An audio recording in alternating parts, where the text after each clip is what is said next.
दक्षिण द्वारा बहिस्तमुपाद्येत समस्तं जगत् तस्मै श्री गुरुमूर्तये नमः। इदं श्री दक्षिणामूर्ति तस्मै श्री गुरुमास्महमिति प्राप्ता वृषं भाविनः मायाशक्तिविलासकल्पितमहाव्यामोहसहारिणे तस्मै श्री गुरुमूर्तये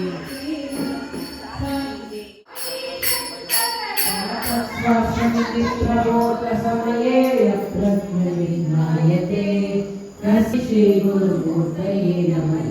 श्री दक्षिणामूर्तये तस्मै श्री गुरुमूर्तये तस्मै श्री गुरुमूर्तये श्री दक्षिणामूर्तये विश्वं पश्यति कार्यकारणतया स्वस्वामि पुत्राद्यात्मना भेदतः स्वप्ने जाग्रति माययेष पुरुषो माया परिभ्रामितः तस्मै श्री गुरुमूर्तये नमः। श्री दक्षिणामूर्तये तस्मै श्री